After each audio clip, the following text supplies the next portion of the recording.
자, 첫 번째 시간은 FR자산관리 길건우 대표 나오셨는데요. 오늘 특징적으로 볼 수 있는 게 포스코그룹이 상당히 역동적인 모습을 보여줬습니다. 한번 자세하게 분석을 좀 해보도록 하죠. 어서 오세요. 안녕하십니까? 네. 자, 일단 첫 번째 리튬 관련한 뉴스 좀 보여야 될 것 같은데 칠레산 리튬이 IRA 보조금을 네. 받을 수 있게 됐다. 이런 뉴스, 이건 어떤 의미입니까? 이제 기존의 IRA 법안에서 이제 사실은 굉장히 이제 중요한 것 중에 하나가 그 소재가 출산지가 어디냐. 이게 굉장히 이제 중요한 거였는데 사실 이제 2차 전지 쪽에서 보면 거의 이제 중국 대리가 제일 먼저 시작된 게 2차 전지지 않나라고 보고 있는데 여기서 사실은 칠레는 협약국은 아니었거든요. 근데 이제 칠레 쪽에서는 지금 아예 이제 협약에 대해서 어느 정도 진전도 있다라는 얘기도 있고 지금 이제 여기저기서 들리는 얘기로는 이미 그 전에 대부분 합의는 끝났다라고 얘기를 해요. 왜 그러냐면 사실은 칠레가 매장량으로 보면 전 세계에서 가장 많습니다. 네, 근데 이제 중국을 결론을 때리려면 중국을 때리면 나머지 어디서 이걸 수급해 오느냐가 굉장히 중요한데 진짜 제재만 하고 가져올 수 없게 하면 되려 가격만 더 올라가거든요. 네. 그랬는데 이제 칠레랑 뭐 호주 이런 데서 조금 수급을 할 수 있게 터준다라고 하면 사실은 중국을 제재한다라고 해도 뭐 2차 전지 관련 업체들 입장에서는 굳이 반대할 필요는 없거든요. 그래서 이제 그런 것들에 대한 것들이 조금 이제 가시화되고 있다라고 보면 될 것 같고 최근에 이제 2차 전지 쪽에 이제 호재가 너무 없었는데 리튬 광산 뭐 IRA 수혜된다라는 얘기가 나오면서 이제 포스코가 사실은 먼저 나가 있었잖아요. 그래서 포스코 홀딩스랑 포스코 퓨처인 같은 경우가 조금 여기서 이제 수혜를 볼 수 있다라는 기대감 때문에 오늘 사실은 주가 다 별로 안 좋았는데 얘 두 둘은 잘 가더라고요. 그러게요. 에코프로라든가 관련된 종목들은 네. 좀 그런데 네. 여기가 좀 올라서 이거 뭐 개별 이슈가 있나 호재가 있나 그런 생각을 좀 했었는데. 네. LG 엔솔 같은 경우에도 사실은 같이 사실은 그 칠레 쪽에 진출해 있거든요. 근데 이제 지금 굳이 뭐 포스코다, 뭐 LG 엔솔이다, 얘네들이 무조건 혜택을 본다 이거보다는 앞으로 칠레 쪽으로 넘어가는 기업들은 굉장히 더 많을 것 같고요. 가장 먼저 넘어가 있던 이제 포스코 같은 경우가 당연히 이제 수혜를 조금 더 많이 본다라고 생각하시면 될 것 같은데 이게 이제 그러면 앞으로 주가를 끌어올리는 핵심적인 재료가 될 거냐 또 저희가 고민을 해봐야 되는데. 그걸로는 힘은 조금 약한 것 같아요. 단기적인 이슈로는 오늘 조금 뭐 많이 오르긴 했지만 워낙 이제 지금 2차 전지 쪽 뭐 더 확대해서 보자면 전기차 쪽에 대한 수요가 뭐 살아나고 있다라는 수치가 아직은 별로 안 나오거든요. 그렇기 때문에 뭐 잠깐 단기적으로 저는 대응하는 게 맞지 않을까. 왜냐면 야 이거 되면 너무 좋은 거 아니야? 그러면 이제 포스코 가 있으니까 앞으로 뭐 더 대박 나는 거 아니야? 시차가 있습니다. 뭐 빨라도 제가 볼 때는 뭐 한 내년 내후년 여기서 생산한 거 가지고 어찌됐건 혜택을 봐야 되는데 시간은 좀 걸릴 것 같아요. 그래서 이제 단기적으로 대응하시는 게 맞다라고 봅니다. 네, 섹터 자체의 어떤 강한 모습이 매수세가 들어왔다고 하면 이제 섹터 자체에 대한 호재로 보는데, 맞아요. 그렇죠? 이건 개별 이슈였던 것 같아요. LG 엔솔도 많이 올랐어요. 네. 요즘 계속 부진한 모습 보이다가 3.6% 가까이 올랐으니까. 근데 이게 얘기하신 그 4월달 칠레 광물공사의 리튬 추출 기술 개발 위한 뭐 정보 요청 절차를 제출했다. 네. 이것 때문에 이제 엔솔과 포스코 홀딩스가 호재로 받아들이는 것 같은데 이 진행 상황이 어떤 겁니까? 아직 이후에 진행 사항 나온 거는 없어요. 근데 이제 지금 작년부터 칠레 쪽에서 이제 얘기가 나오는 게 뭐가 있냐면 칠레가 사실은 뭐 가지고 있는 게 그렇게 많이 없잖아요. 자원 자체가. 근데 칠레가 그 이제 리튬 자체를 아예 국영 기업도 만들고 뭐 이제 국가 전략 산업으로 키우겠다라는 얘기가 굉장히 많이 나왔어요. 심지어 작년에 뭐 의회 설립안 상정해가지고 공기업 중심으로 민간 협력해갖고 하겠다라는 얘기가 나오면서 자 지금 우리나라뿐만이 아니라 전 세계적으로 조금 칠레와 호주와 손을 잡으려고 하는 기업들이 굉장히 많아지고 있고요. 그러다 보니까 투자를 사실은 조금 받는 게 좋잖아요. 야 우리 이거 같이 할게라는 게 사실은 그 기업들도 좋은 이유가 뭐냐면 초반부터 같이 개발을 하면 거기에서 나온 것들의 어찌됐건 정해진 양 자체를 확보할 수 있거든요. 어느 정도는. 그러면 굳이 이제 신경 안 써도 되는 거죠. 그래서 LG 엔솔과 이제 포스코가 조금 빠르게 선제적으로 대응을 했고 4월 달에 이제 제출해서 우리 같이 할게. 라고 했는데 아직 그 다음 진행 사항에 뭐 보고된 건 없으나 결론은 우리나라 기업들 중에서는 제일 빨리 간 게 그 두 기업이다. 그러면 이와 같은 뉴스가 나오면 이 두 개의 기업은 계속 움직일 수 있다. 라는 관점으로만 생각하셔도 될 것 같아요. 그렇다면 이 칠레산 리튬 이거 IRA 보조금 이거와 네. 관련해서 어느 정도의 그 혜택을 받게 될지 아직 그 정확한 수치는 안 나오겠네요. 안 나오죠. 네, 근데 이제 그 수치를 이렇게 거꾸로 역산을 해보시면 좋은 게 이번에 LG엔솔에서 실적 발표했거든요. 네, 근데 이제 2분기 매출액이 6조 정도 나왔어요. 근데 이제 작년 대비하면 뭐 거의 한 3분의 1 토막, 아니 3분의 1이 줄어든 수치 정도이긴 한데 작년에 받은 IRA 세제 혜택이 4,478억입니다. 네. 그러면 이제 예를 들면 매출 6조에서 4천억 정도를 세제 혜택을 받은 거니까 환산하면 거의 한 몇 프로, 한 8% 정도 되는 거죠. 네, 그러니까 8% 정도라고 생각하면 돼요. 그러면 지금 LG엔솔 같은 경우가 지금 한 200만 대 분량, 그러니까 10만 톤 정도를 공급받기로 했거든요. 네. 근데 이게 10년이란 말이에요. 그러면 이제 10,000톤 정도라고 하면은 사실은 이제 그렇게 크지 않을 수는 있고, 그 다음에 이게 이제 적용이 받으려면 아직 이제 칠레산 바로 가지고 와서 막 만들고 있지는 않으니까 내년 내후년으로 넘어가야 될 것 같아요. 그래서 이제 정확한 규모는 확인할 수는 없으나 이제 기존보다는 세제 혜택 규모가 조금 늘어날 거고, 이번에 이제 2분기 LG엔솔 실적에서도 만약 이거 세제 혜택 안 받았으면 완전 적자였습니다. 네, 만약 이거 혜택 안 받았으면은 지금 2,500억 적자였습니다.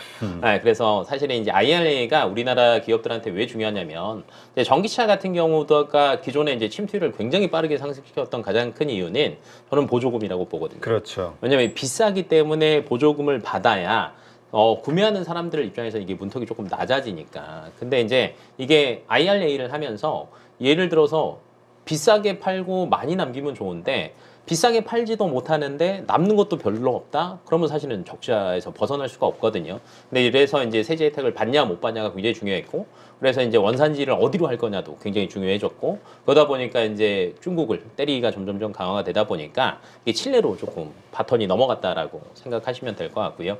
뭐 앞으로 어찌됐건 좋은 겁니다. 누가 더 좋냐를 따져본다라고 하면 포스코가 개발에 굉장히 더 적극적으로 참여하고 있어요. 그래서 아마 향후에 세제 혜택 사이즈로 본다라고 하면 1등은 포스코 그룹이 될 것 같고요. 2등은 LG엔솔. 근데 이 상태에서 삼성이랑 SK가 안 넘어간다? 살짝 불안할 수도 있거든요. 그래서 아마 얘네들도 같이 넘어간다라고 하면 아마 이 하반기 내년 넘어가면서 실내 쪽 그 리튬 관련된, 염호 호스 관련된 이런 뉴스들은 계속 나올 것 같아요. 네. 네. 지금 2차 전지의 고점에서 물린 개인 투자자들이 워낙 많다 보니까 이게 좀 섹터 자체가 움직여주기를 바라는데 그러자면 이제 리튬 가격이 올라야 되지 않냐 맞아요. 이렇게 생각하시는 분들이 많아요. 근데 지금 글쎄 하방은 좀 지지되는 것 같다고 하지만 참 많이 내려왔죠. 네, 많이 떨어졌고요. 지금 이제 리튬 가격 추이 보시면 제가 그 하나 한국광물자원공사에서 하나 가져온 게 있는데, 지금 사실은 2차 전지 섹터가 제일 잘 갈 때가 사실은 21년도, 22년도 이때 아닙니까? 그러니까 이게 수요가 정말 많다라고 하면 가격은 올라갈 수밖에 없어요. 그러니까 대부분의 가격을 결정하는 거는 수요와 공급이거든요. 거의 만나는 데가 가격이 딱 결정이 되는 거니까. 근데 이제 그때 당시에 뭐 키로당 뭐 400위안, 500위안 막 이랬을 텐데 지금 따져온다라고 하면 지금 거기에 거의 한 10분의 1도 안 되거든요. 그래서 이게 회복을 하기에는 아직은 조금 멀지 않았나라고 보고 있고, 근데 이제 이게 좀 반등하는 기미가 보일 때가 2차 전지 관련 섹터가 조금 살아납니다. 네. 그러니까 올해 1월 달에 보면은 거의 리튬 가격이 저점을 찍고 기대감 때문에 사실은 조금 올라왔거든요. 근데 이 올라올 때 사실은 2차 전지 관련 주가가 조금 살아났어요. 야, 그래도 괜찮다, 하반기 되면 살아날 거다 이랬는데 현재 기준으로 보면은 거의 그때 올라간 거에 지금 절반은 반납을 했기 때문에 지금 2차 전지를 사실은 투자하신 분 입장에서는 야, 이런 호재 뉴스가 몇 개만 더 나오면 조금 살아날 수 있을까라는 것들도 희망하시길 할 건데, 객관적으로 이제 설명을 해보자라고 하면 가격 자체가 아직 그렇게 크게 살아날 기미는 없다. 그리고 이게 조금 살아나줘야 2차 전지 쪽의 섹터가 괜찮아진다라는 얘기가 계속 나올 거고, 자동차 판매량 수치 또 보셔도 되거든요. 최근에 2차 전지 관련된 게 어찌됐건 전기차잖아요. 근데 전기차 판매량 수치 보면요, 중국 빼고 뭐 유럽도 마이너스, 우리나라도 마이너스고요. 미국만 한 10% 정도 그렇죠. 5월달 수치 늘었어요. 근데 이제 중국은 많이 늘긴 했지만, 근데 중국이 그만큼 늘었음에도 불구하고 가격이 요 정도다? 아직은 조금 기대를 하시는 것보다는 조금 더 뒤로 미뤄질 수 있구나. 올해 상반기 때는 올 하반기면 살아나지 않을까라고 얘기가 했었는데 지금 나오는 여러 가지 수치들을 보면 내년 상반기는 최소 돼야 되지 않을까라고 수치상으로는 조금 보여지는 것 같아요. 네. 네. 오늘 움직임을 보면은 에코프로 같은 경우는 외국인들은 그래도 매수가 들어왔습니다만은 기관은 매도가 나왔어요. 그러다 네. 보니까 주가가 힘을 못 썼고 네. 포스코주들 뭐 LG엔솔, 삼성 SDI 이렇게 오른 종목들은 기관과 그 외국인 매수가 쌍끌이로 들어와서 네. 아무래도 요즘은 기관의 그 어떤 가격 상승력이 상당히 좀 있는 거 아니냐 이런 생각이 드는데 그런 차원에서 포스코 쪽을 기관은 괜찮게 보나 봐요. 이유가 있나요? 이게 그 원자재 싸움인 것 같아요. 왜냐면 이제 기존에 양극재가 이제 굉장히 그 큰 금액을 차지한다 얘기가 있었잖아요. 지금 이제 이게 에코프로 지금 수급이거든요.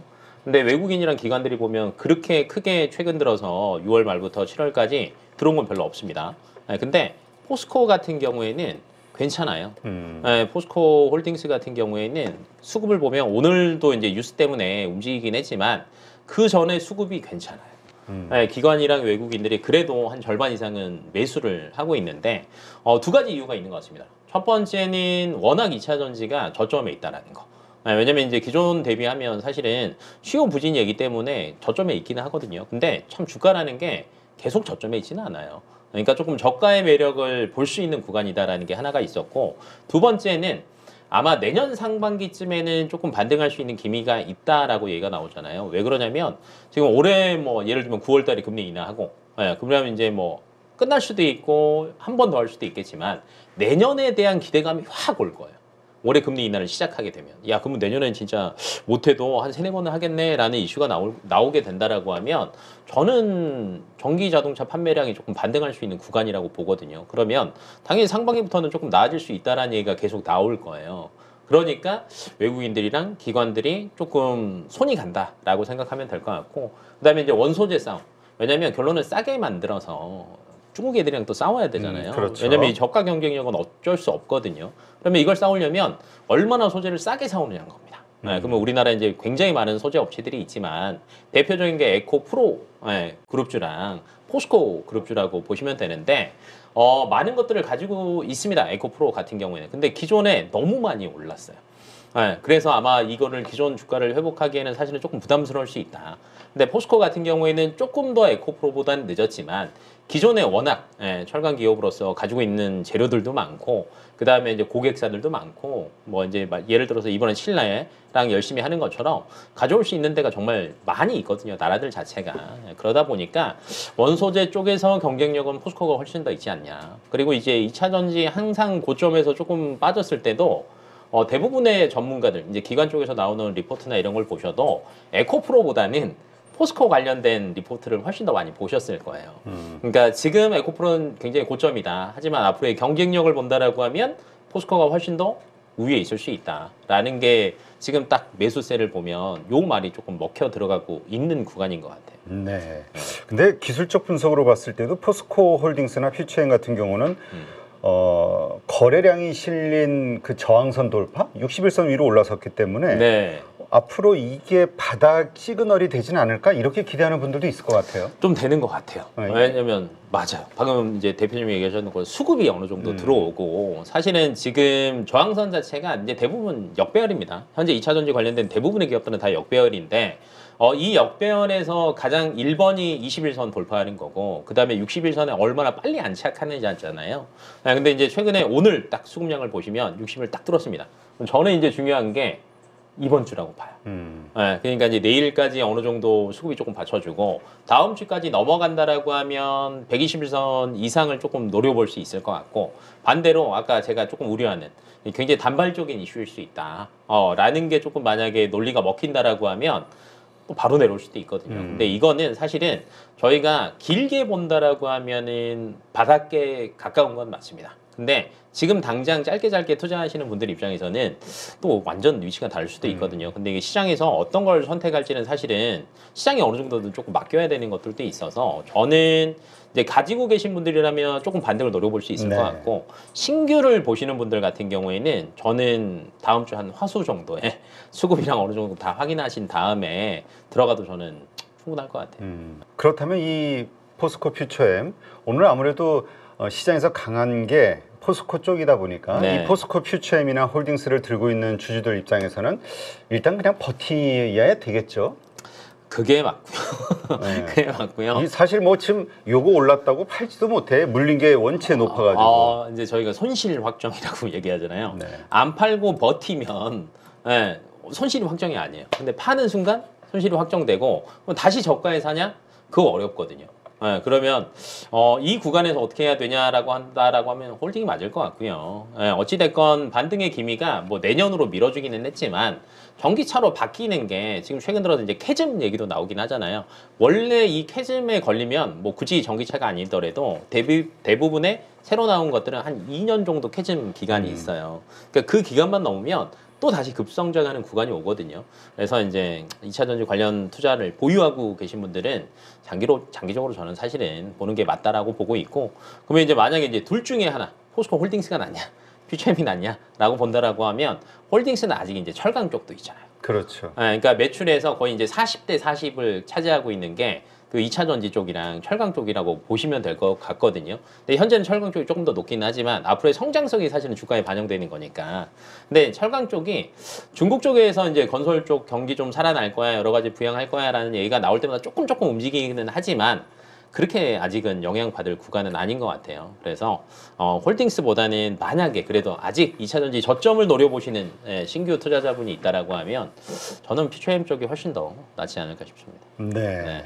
퓨처엠. 네, 알겠습니다. 포스코 홀딩스 그러면 지금 2분기 실적은 지금 예상치 어때요? 그 가이던스라기보다 증권사들의 그 네. 좀 뭐가 나왔을 것 같은데 정확히 나왔는데 예상치가. 별로입니다. 어, 네. 그 2분기 때는 이제 업황 자체가 안 좋았다.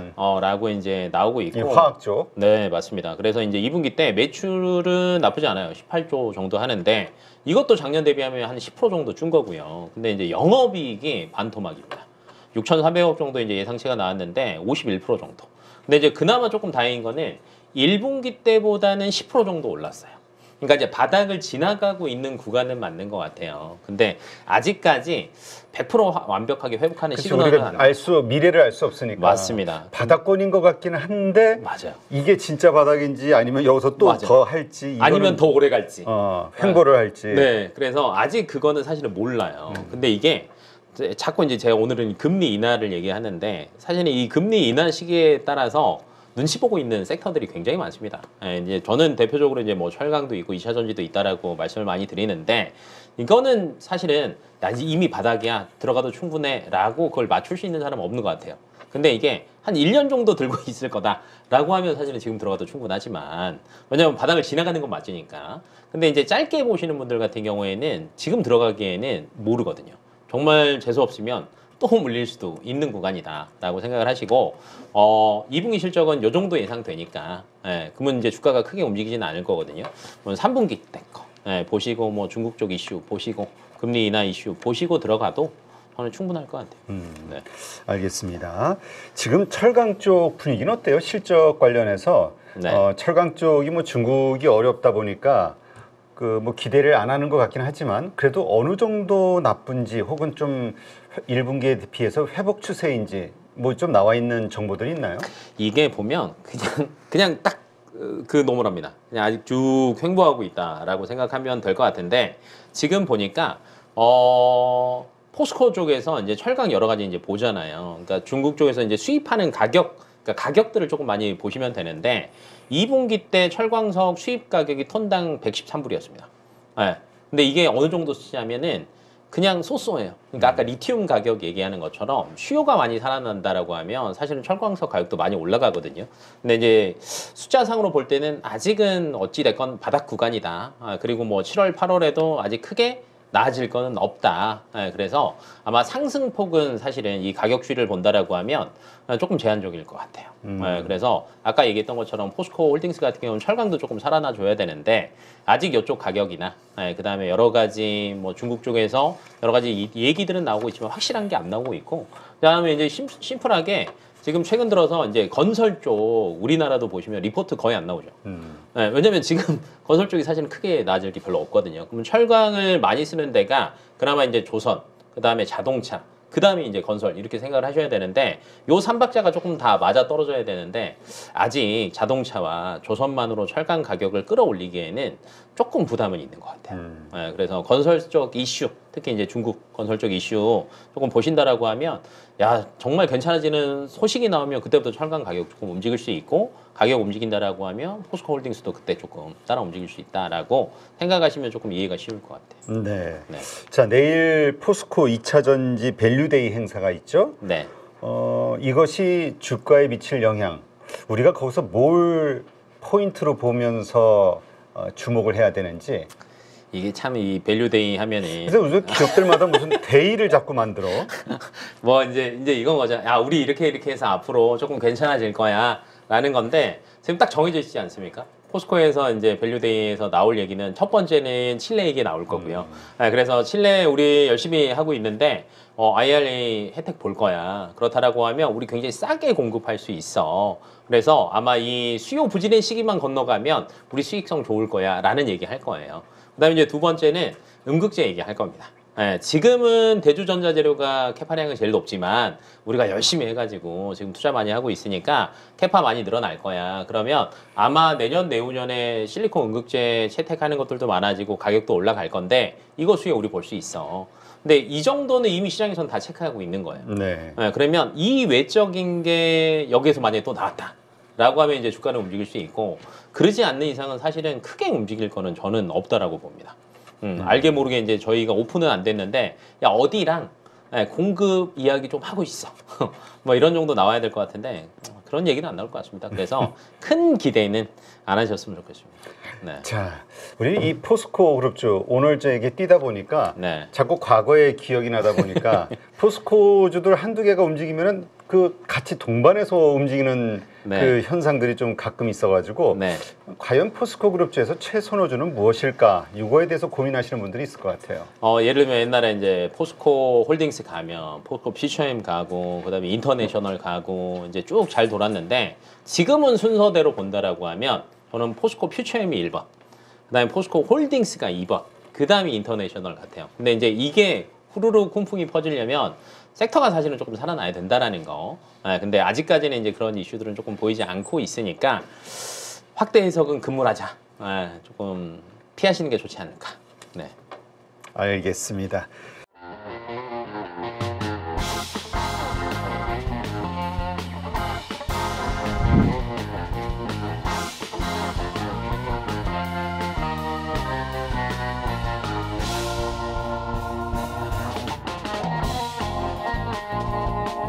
네, 여기저기서 많이 또 강의도 들어보시고 그리고 또 기법이라고 하는 것도 많이 또 체크해 보시고 적용시켜 보셨을 것 같습니다. 그런데 결과가 좋으십니까? 이거는 저희 클래스만의 강점이 될 겁니다. 네, 섹터 분석을 왜 해야 되고 그리고 어떤 섹터가 갔었을 때 이를 어떻게 초기에 접근하는지에 대한 여러 가지 방법들 생각을 많이 하게 되는데 그에 따른 키포인트들을 알려드리고요. 김 대표는 이렇게 상업 분석한다. 그리고 또 거기서 종목을 찾는다. 라고 하는 여러 가지 기법들 그리고 그에 따른 효과들을 충분히 노리실 수 있게 하나하나 세부적으로 말씀을 드리고요.